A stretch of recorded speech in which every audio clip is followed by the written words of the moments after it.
Good afternoon, everybody. Um, Welcome to the Medical Grand Rounds. I have the pleasure today to introduce three of our PGY3s as a city director. Dr. Kunmi Adesina, Nikki, Cliffe, and Nicole, Chang. And the title of the presentation today is Hepatitis C Antiviral Treatment for Patients with Opioid Use Disorder. I'll tell you a little bit of Dr. Adesina. She's a PGY3 internal medicine resident. She will be starting general telemedicine, so specialty training at the University of Alberta in 2025. Dr. Cliffe is a PGY3 internal medicine at McMaster, and she will be starting general internal medicine, so specialty training next year here at McMaster as well. And Dr. Chang is a PGY3 internal medicine, and she'll be starting gastroenterology subspecialty at McMaster. And Dr. Timoshe is their supervisor for this presentation. Good afternoon. Please go ahead. Looking forward. Thank you so much, Dr. Guzman. My name is Nikki. I'm one of the presenters. I'm going to be presenting today with Kunmi and Nicole. Thank you for attending today. We're going to be presenting on hepatitis C antiviral treatment for patients with opioid and substance use disorder. Our supervisor is Dr. Timoshe. First, we would like to start with a land acknowledgement. We are privileged to provide care on lands that Indigenous people have called home for thousands of years.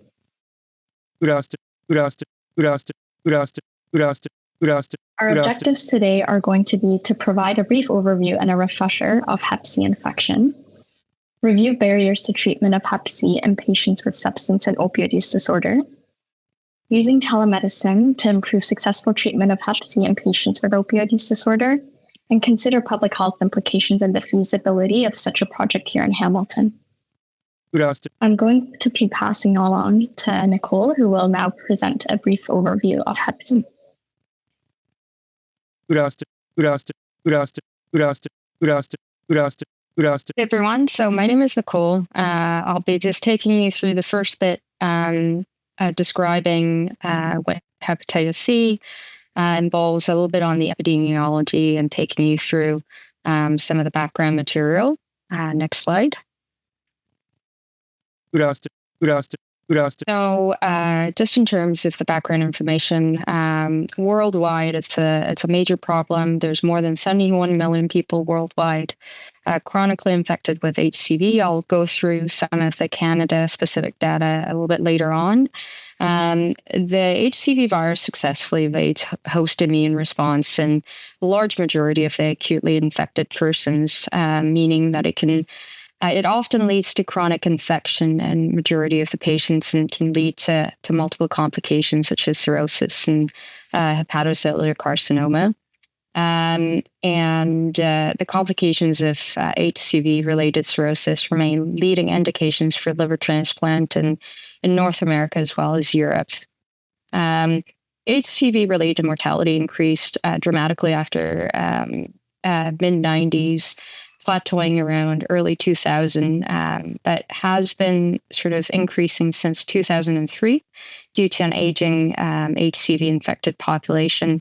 But with the introduction of very effective interferon-free direct-acting antiviral therapy, the frequency of complications is expected to decline by 2030. Next slide. So in terms of chronic hepatitis C infection, it's the only chronic viral infection that can be cured with antiviral therapy. And the aim of antiviral treatment is to successfully prevent short and long-term complications.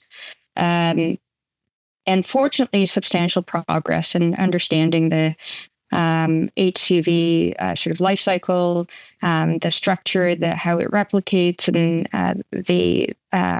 the protein machinery has really enabled the development of new therapeutic agents that target discrete steps in the viral life cycle, as I mentioned, and culminating in really potent, well-tolerated, interferon-free direct acting viral therapy. And the combination therapy with these DAAs has really altered the treatment landscape dramatically. And it's really allowed us to afford sustained virologic response, both at 12 and 24 weeks, which is defined as the absence of the HCV RNA in the serum either 12 or 24 weeks after discontinuation of the treatment. It affords success rates in excess of 95% for most patients. And SVR12 is almost always associated with SVR20 at 24 weeks, which was actually the prior decision point for determining cure with interferon-based therapy. And it really allows for long-term durable eradication of the virus. Next slide. Just a quick primer on the virology aspect of HCV. It's a single-stranded positive sense RNA virus. The HCV genomic RNA sequences are highly heterogeneous among different isolates. As of present, the HCV is classified into at least 6 major genotypes, 1 to 6. And the HCV heterogeneity really hinders the development of an effective vaccine to protect against infection from all HCV genotypes. In the era of interferon-based therapy in the past, the genotype was an important predictor of response to treatment, but has become less relevant with the direct-acting antiviral-based therapy. Although the genotype may be still important in certain subgroups of patients. HCV genotype may also play a role in disease progression and complication of chronic HCV infection. For example, HCV genotype 3 has been associated with faster liver fibrosis and progression onto cirrhosis and HCC. There is a nucleocapsid believed to be composed of multiple copies of core protein. There's the envelope proteins, and the virus itself circulates in various forms in the serum of an infected host, either in the free form or bound to different immunoglobulins or different proteins. Next slide. Just a brief summary of the life cycle. It's an obligatory intracellular pathogen, meaning it highly depends on its host cells to propagate successfully. And the life cycle can really be divided into several stages, including the viral entry, where the HCV virus binds to the virulent to its specific entry factors or receptors on the hepatocytes. And then after binding, the virus is internalized into the cytoplasm with the release of the genomic RNA. And then the RNA is used both for the protein translation and the viral replication. And the HCV then uses the sort of the biosynthetic pathway of the VLDLs to assemble and release viral particles from cells. Next slide. So there are mainly 3 different epidemiologic patterns of HCV infection worldwide.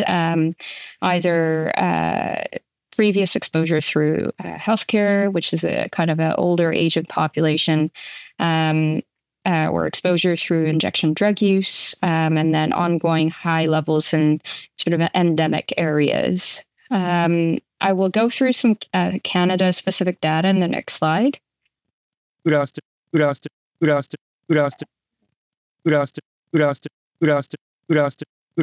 there a graph? I think there might have been a graph in the most updated slide, but regardless, according to national hepatitis C estimates, there was an estimated 387,000 people who've ever had hepatitis C. The most recent data being from 2019, with the prevalence rate being 1%.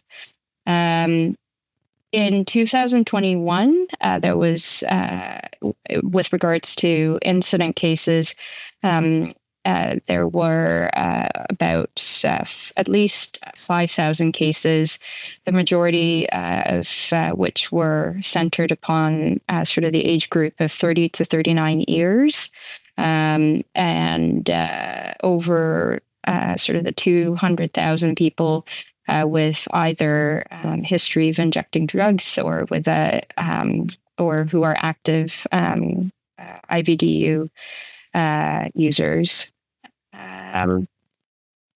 So, sorry, previous slide. Good afternoon. Yeah, so important mechanism of transmission worldwide has been really vertical transmission and lack of sterilization of medical instruments such as syringes, but new infections in North America or Canada or development countries occur primarily as a result of injection drug use. It's really been the major route of HCV acquisition in Canada and accounts for majority of newly acquired HCV cases.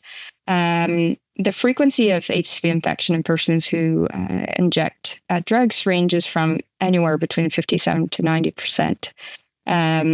Although risk factors for HBV and HIV infection overlap with those for HCV infection, the prevalence of HCV infection in this population is highest among the three viruses. The majority of persons who inject drugs become anti-HCV positive within 6 months of initiating drug use with shared sort of paraphernalia. Next slide. Good afternoon. So by convention, acute hepatitis C virus infection refers to the first 6 months of HCV infection following presumed exposure. And while HCV infection is estimated to account for 15% of symptomatic cases of acute hepatitis in Canada, the majority of patients with acute HCV go undetected, and this is due in large part to the fact that patients with acute HCV are typically asymptomatic, and symptomatic patients may experience a range of symptoms, whether that's jaundice, nausea, dark urine, right upper quadrant pain. Patients with acute HCV infection may also have moderate to high serum aminotransferase elevations, again, which may go undetected in asymptomatic patients. Next slide. Chronic HCV infection really often follows a progressive course over many years, can result in, as I mentioned, cirrhosis, HCC, and potentially need for liver transplantation. And really, so the aim of antiviral treatment would be to halt the progression of liver disease, as well as improvement in morbidity and mortality related to the liver. Going on to treatment, the treatment objective is obviously a cure of infection. And I've mentioned briefly before, the marker for treatment success is measured by the SVR, or the sustained virologic response, being defined as an undetectable viral load at 12 weeks after the completion of therapy. And an SVR at that specific time period has been associated with greater than 99% chance of sustained clearance of the virus, meaning an effective cure of the infection. The SVR has also been associated with other important outcomes, such as mortality, decreased mortality, liver-related complications, as well as improvement in quality of life. Next slide. Good afternoon. So with regards to regimen selection, there's generally one of the two following regimens, sofosbuvir, valpattosvir for 12 weeks, or glargine or pibrentasvir for 8 weeks. Next slide. Treatment can generally be divided into patients without cirrhosis and patients with known cirrhosis. Initial HCV therapy for patients without cirrhosis can generally be selected without the knowledge of the genotype. And the preferred regimens, as I mentioned previously, are the two the regimens which have very high efficacy, regardless of the genotype, and they typically have good safety profiles. And while they've not been compared directly, have each resulted in sustained virologic response rates in excess of 95% among individuals undergoing initial HCV antiviral therapy, and are reasonably expected to have similar effectiveness. Next slide. The differences between the two medications is the administration. The sofosbuvir velpatasvir is given as a single combination tablet once a day, with or without food, for 12 weeks, whereas the other regimen is given as 3 combination tablets once daily with food for 8 weeks. So some patients may prioritize the shorter regimen duration, whereas others prefer the simplicity of a single pill. And again, some patients do not have a regular meal schedule and thus may prefer a regimen that can be taken without regard to food. Next slide. The major barrier to achieving SVR and HCV cure is access to therapy. May be related to a number of factors, whether that's limited access to testing, pre-treatment testing or monitoring in certain settings, may be related to provider specific issues such as unfamiliarity with treatment options, and also concern that patients may be lost to follow up.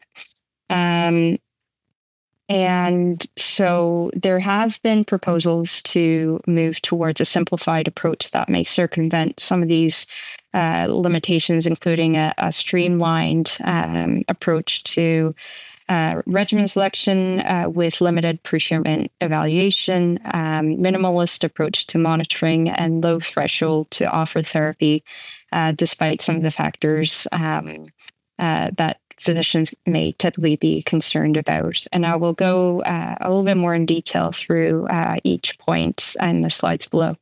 Next slide. So data does suggest a simplified approach does not compromise the success of initial treatment, which may be one of the concerns,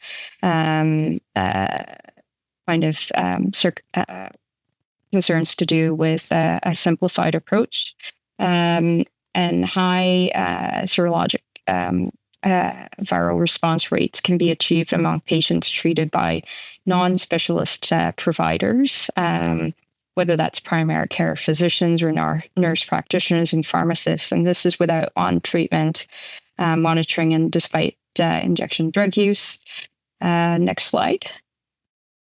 With regards to pre-treatment evaluation, so prior to regimen selection for initial HCV therapy, there are typically 3 components. So assessment for cirrhosis, including history exam, lab testing, non-invasive testing, whether that's ultrasound or FibroScan, evaluating for other conditions that may impact on management, whether that's co-infection with HIV and HPV, or pregnancy, or medication review for various drug interactions. With regards to genotype testing, for initial therapy, knowledge of the HCV genotype is not necessary and therefore it's not routinely checked. And the lack of genotype testing results so should not be a barrier to HCV treatment. And having to check the genotype may not be easily accessible in a non-traditional care site, or lead to delays in care. In some cases, though, knowledge of the genotype may allow for more specific regimen selection, specifically the genotype 3 infection. Next slide. Potential candidates for minimal monitoring during treatment, no known cirrhosis or hepatocellular carcinoma, no active HBV co-infection, no concerning symptoms during treatment, no potential drug interactions, or taking one of the preferred regimens. And given the availability of antiviral regimens that are highly effective for all genotypes and have good safety profiles, administration of antiviral therapy with minimal on-treatment monitoring is an appropriate approach for certain patients undergoing initial therapy for HCV.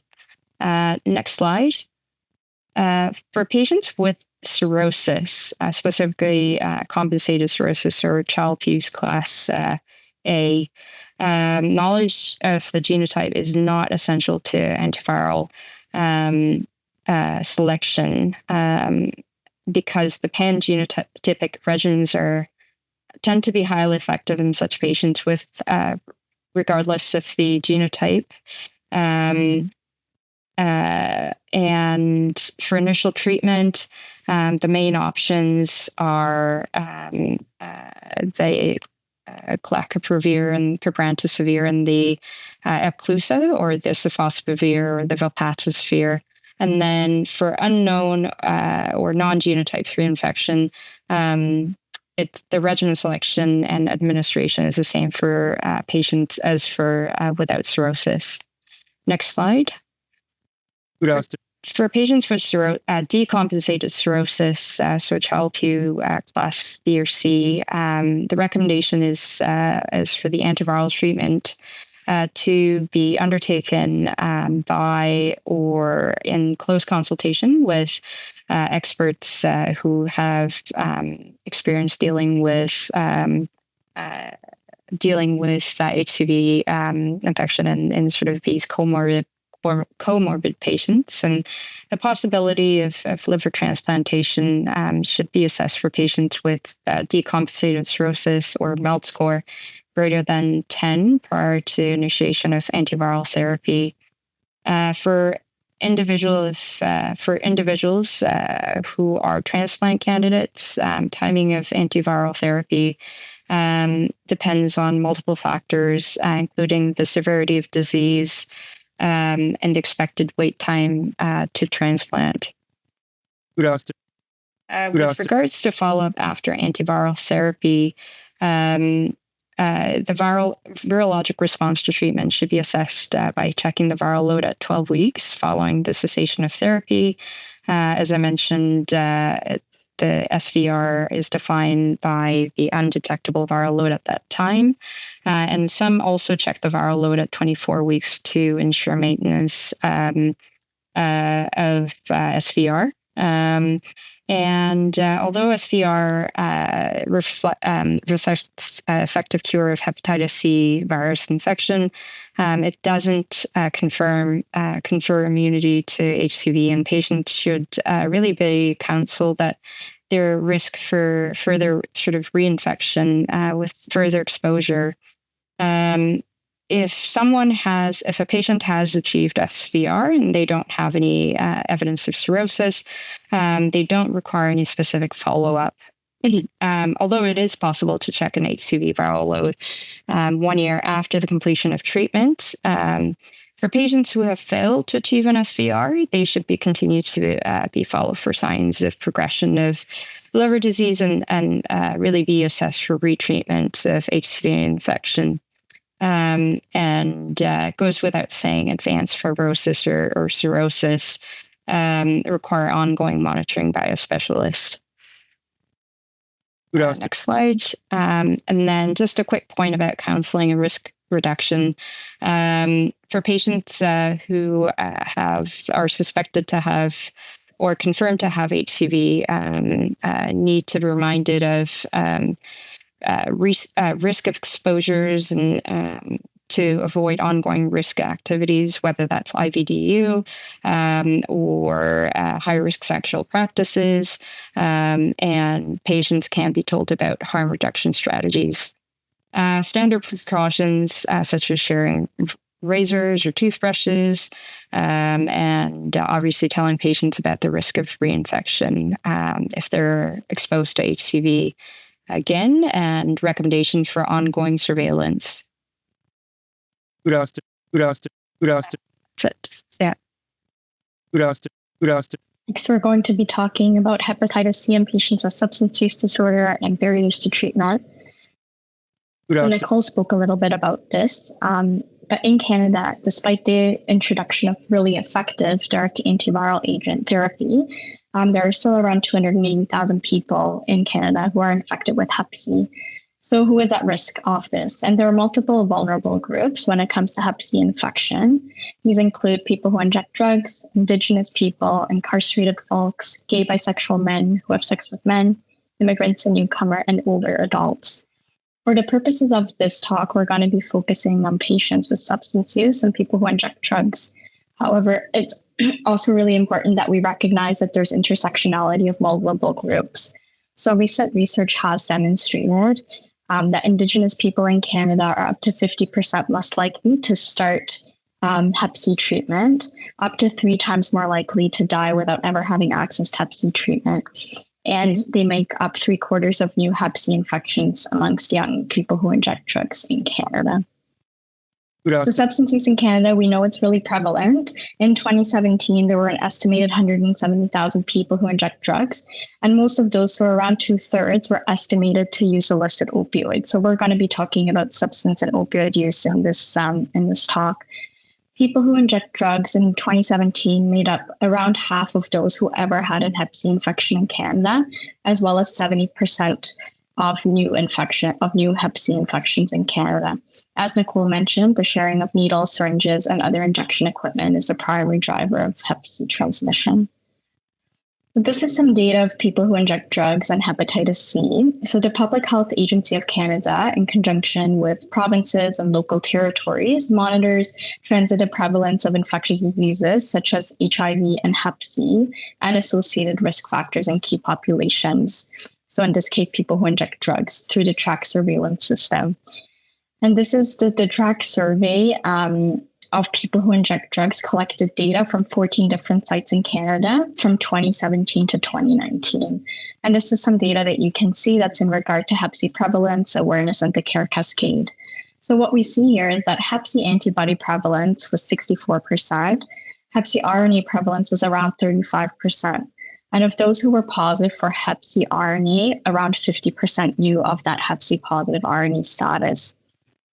Of those who were aware that they were positive for Hep C RNA, 50% had been linked to care for Hep C, 10% had ever taken Hep C treatment, and around 4% was taking treatment at the time of the survey. So what this shows us is that really there are big gaps when it comes to testing, linkage to care, and treatment uptake in people with substance use. So what are some barriers to treatment in patients with substance and opioid use? So people who inject drugs often have other structural vulnerabilities. So for instance, being unhoused or being precariously housed. When you have these structural vulnerabilities, there might be deprioritization of health needs in the context of having other immediate health needs met. So that might include securing shelter for the night, securing food, like finding employment. And for people who are actively using or have addiction, a priority might also be securing drugs or opioid agonist therapy.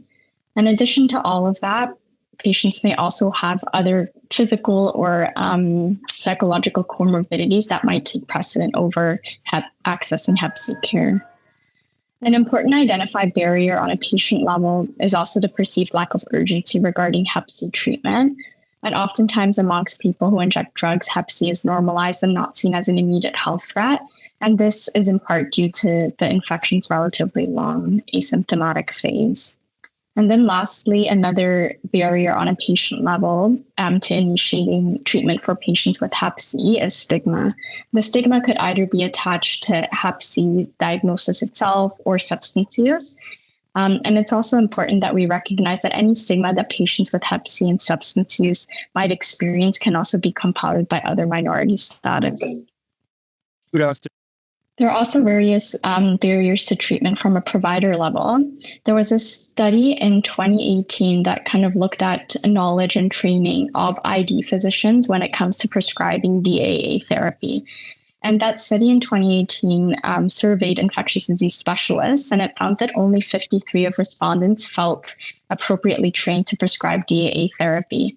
And when it came to patients who were actively injecting drugs, the percent that felt comfortable and sufficiently trained declined to only 14%. So although that was a little bit earlier in kind of the rollout of DAA therapy, that's still quite indicative that there is still a limited knowledge and training, even among specialists.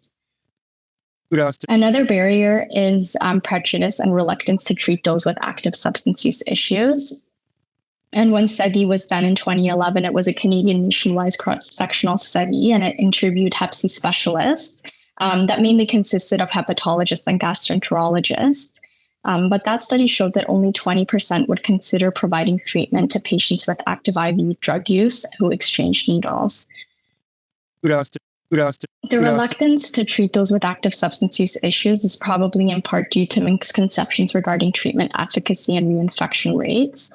And while reinfection by Hep C in patients with ongoing drug use can occur, the rate of reinfection is lower than the rate of primary infection in this population.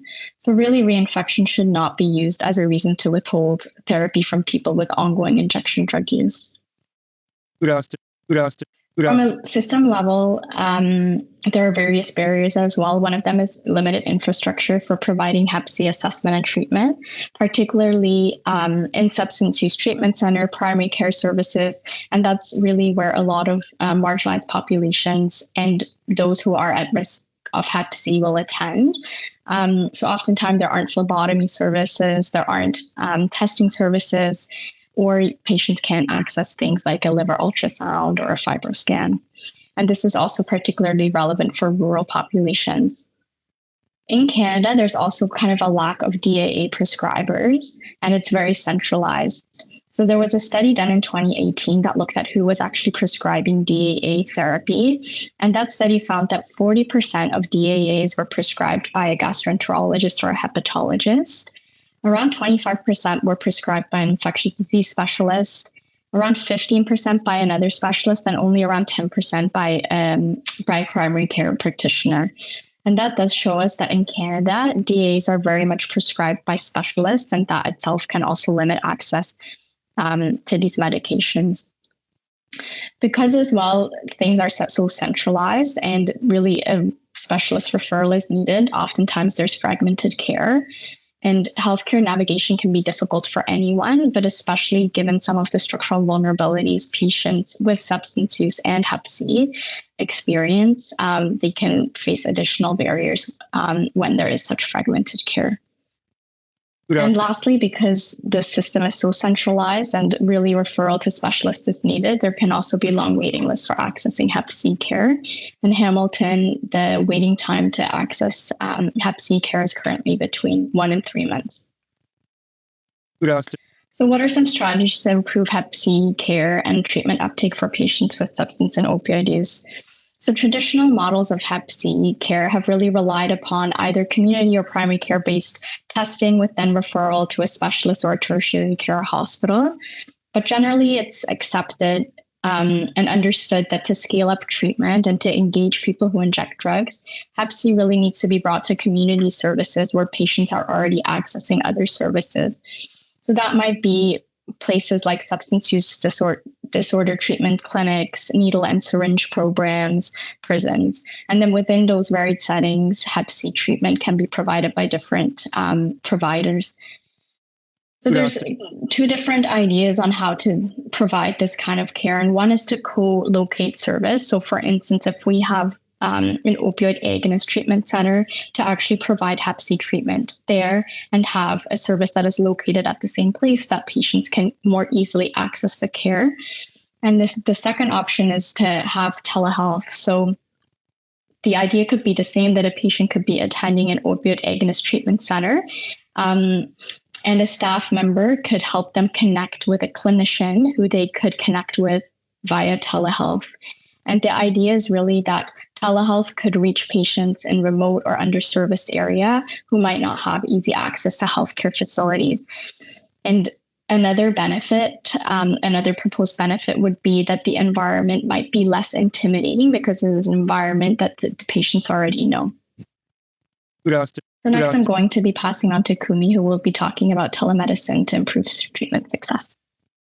Thank you, Nikki. Yes, so the next thing we're going to talk about is about a new article that was published that sought to evaluate the effectiveness of using telemedicine to improve treatment success to patients with Hep C and opioid use disorder. So the title of the article is Integrated Hepatitis C Opioid Use Disorder Care Through Facilitated Telemedicine, a Randomized Trial.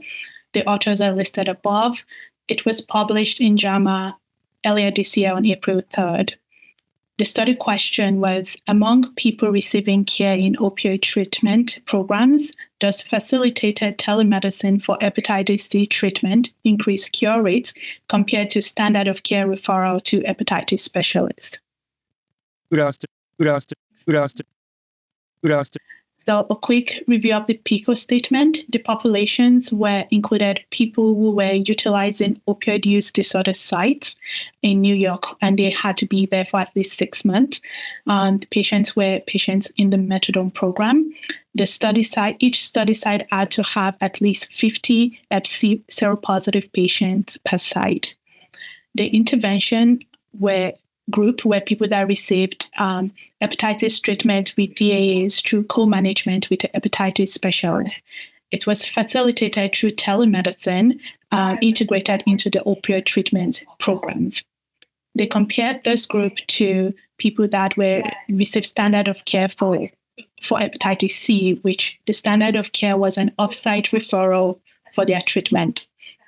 The primary outcome looked at the rate of hepatitis C cure, which was defined as undetectable Hep C RNA 12 weeks after treatment cessation. And they looked at some other secondary outcomes, such as comparison of initiation and completion rates between the two groups, participant satisfaction, and treatment adherence. They also looked at an exploratory outcome where they're looking at Hep C virus reinfection rates. So the study method, the image on the right shows a bit of the breakdown of how they organized the study. The investigators recruited 12 opioid treatment program sites, and they randomized the sites. A total of 761 participants were assessed, and 602 were included into the primary analysis. Then they did a cross-sectional stepped wedge pattern with 3 discrete steps. There were 4 periods with each time, and each period lasted 9 months. They had at least 13 participants per period per step, and there was no crossover. And each site measured Hep C antibodies and Hep C RNA positive individuals to the team for recruitment. So the site measured it and provided information to the investigators. To be included in the study, participants needed to be in the opioid treatment program for at least 6 months, and they had to have detectable Hep C RNA. They had to be 18 years or older, and they had to have insurance coverage for the DAAs. For the usual care group, they got a referral to an off-site referral to an hepatitis specialist, and those included hepatologists, ID physicians, primary care physicians who specialize in caring for this population. They also had case managers that helped throughout the process and ensure and assess for the referral outcomes. the telemedicine group were evaluated by the clinicians. So there were 2 gastroenterologists, hepatologists, and 1 nurse practitioner that was specialized in this that did the telemedicine group. And they provided DAAs electronically, they prescribed it electronically, and then it was dispensed with methadone for the patients in the telemedicine group. So what they did was they assessed treatment completion, they assessed FC RNA levels at treatment completion, then 4 and 12 weeks post-treatment. In terms of adherence, they did it by, it was a yes or no if you completed 90% or more of their prescribed DAAs, which was assessed based on patient's report. And they followed patients for up to 2 years after and checking their FC RNA level every 6 months to look for rates of reinfection. So just a quick review of the method of the study for bias. It was overall very well conducted. It was randomized. The baseline characteristics were very similar in both groups. There was no blinding based on the nature of the study. And the patients that were randomized were analyzed. So intention to treat was done. The results, there was a total of 602 participants with an overall dropout rate of 40%. This rate was significantly higher in the referral group of 65% compared to 13% in the telemedicine group.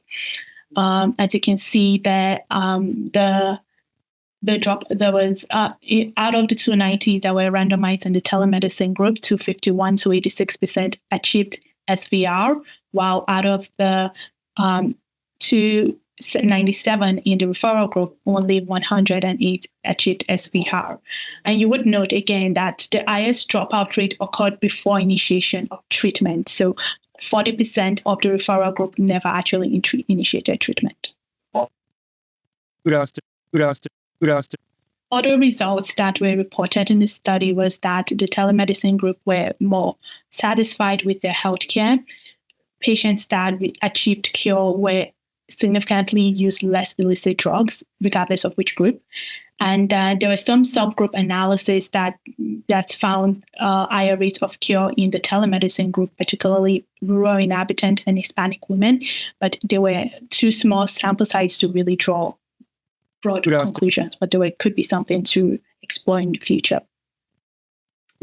So overall, the strength of the study is that it was conducted in North America, very close to us here in New York.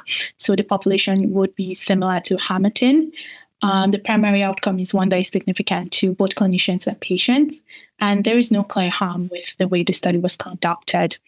Some limitations, first off, was that the participants were patients in the methadone program, and that while that often requires more frequent in-person monitoring compared to other approaches, so it might not apply in other cases as robustly. The second one was that the opioid treatment program, the study required that participants in the opioid treatment program had to be in the program for at least 6 months.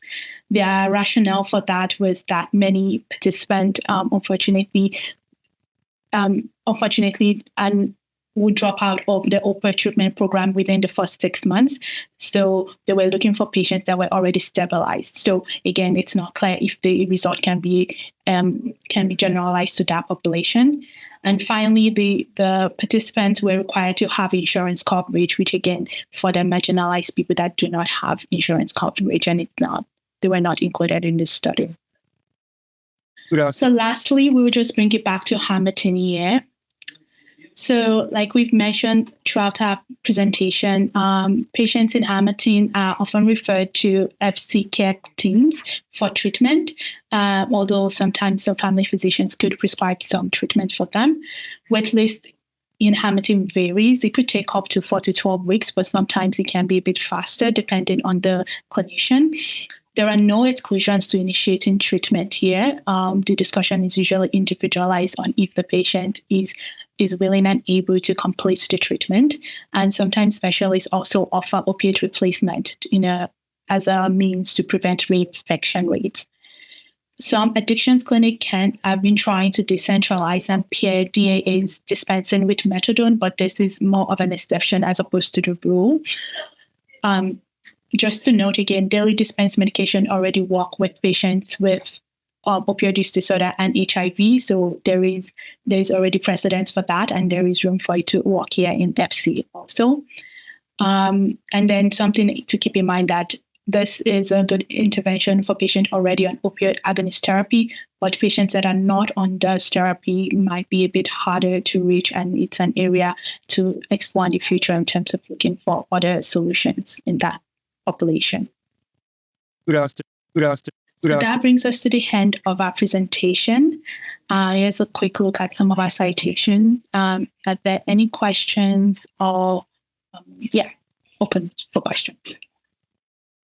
Thank you so much, Dr. Chang, Dr. Cliffe, and Dr. Adesina for this great presentation. It was not only a good review of the therapy literature, but also of the Canadian perspective of this problem, right? So the challenges that this, vulnerable population has, and how we can develop initiatives in the long run to improve access to care. So if anybody has a question, please do it through the chat or raise your hand and I can give access. Or in comments.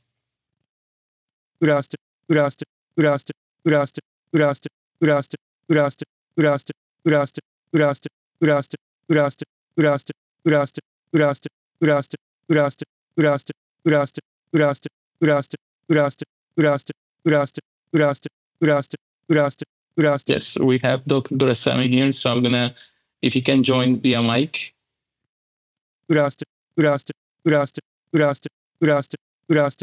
Are you able to hear me? Yes, correct. Right. Thank you for that very interesting discussion and talk about Hep C.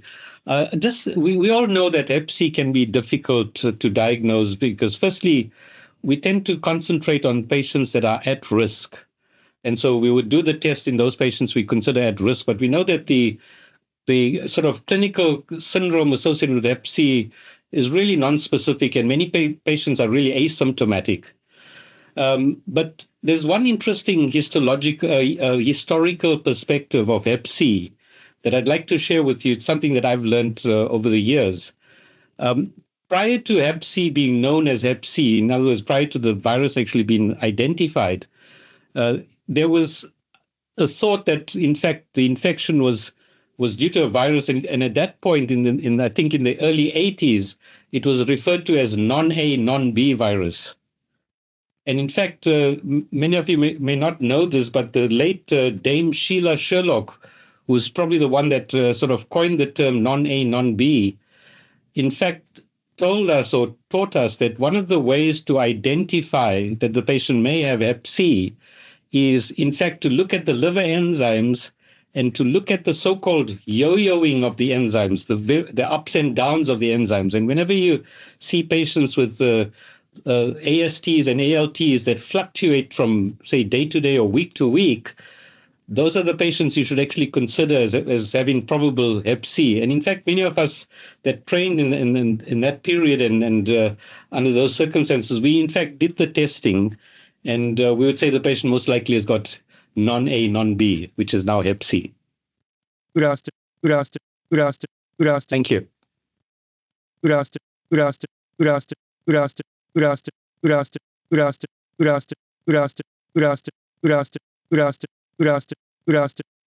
Any other questions?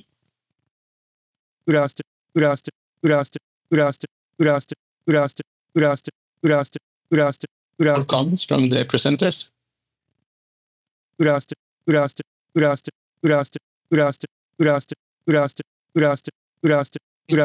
Have here one person raise a hand.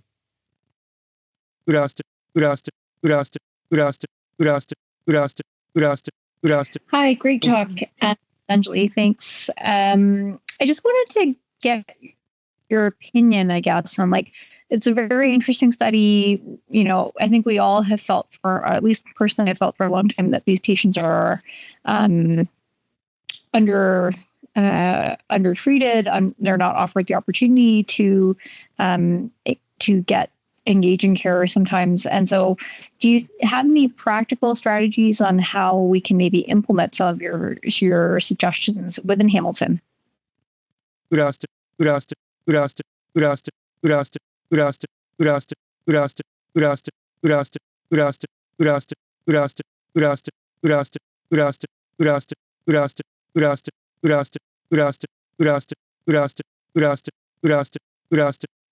I think that's a really good question, and it's one that we were also seeking to answer. And we did a review of what we asked, what current ID physicians already prescribed this and what they've been doing. I think it is possible. I think looking at maybe even, because it doesn't seem to be a lot to initiate it. There would be, though, of course, you would need some buy-in and set up a telemedicine, but it's not dependent on the patients. Like if it is set up, I think it is something that could be done. And we already have, it would just need just connecting with the FC care team and also with people that are already dispensing like opioid replacement therapy, so things like methadone. So I from the way it was set up, I think it's possible. I don't know who would be someone to champion it, but I think it's something that that can be effective here in Hamilton too. I don't know if any of our doctors want to add some to it, but that was my impression. Yeah,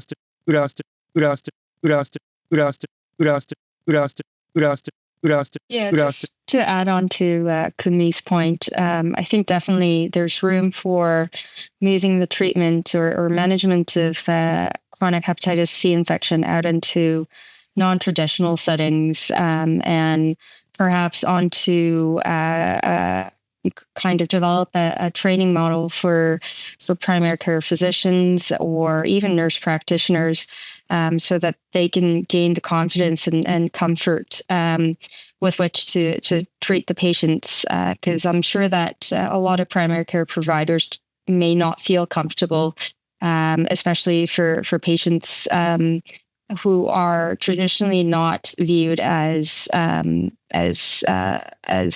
being willing to engage in with healthcare. So I think thinking outside the box and trying to engage patients in different settings and with people potentially that may not even be healthcare workers, but are given that sort of training, whether that's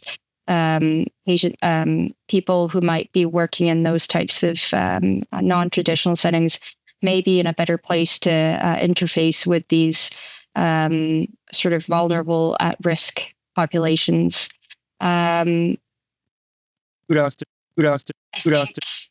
Pursuing maybe like a pilot study or a pilot project in one of these settings with this particular group of population, perhaps giving some specific providers some training in treatment and management and ongoing monitoring and follow-up of HCV treatment would be a good project to undertake if there's funding for it.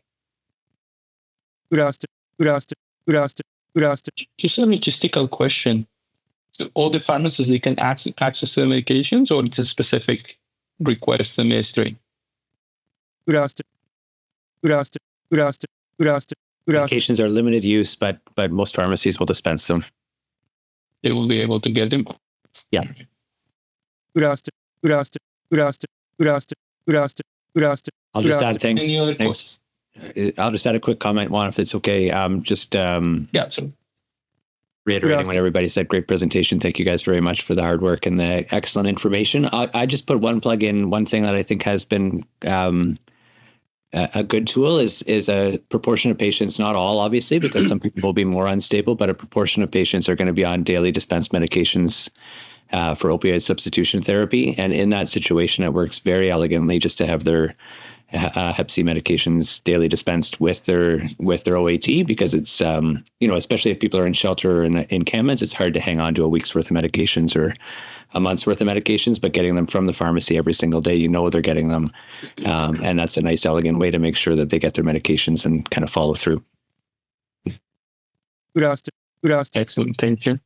Do we have a last question? Let's see.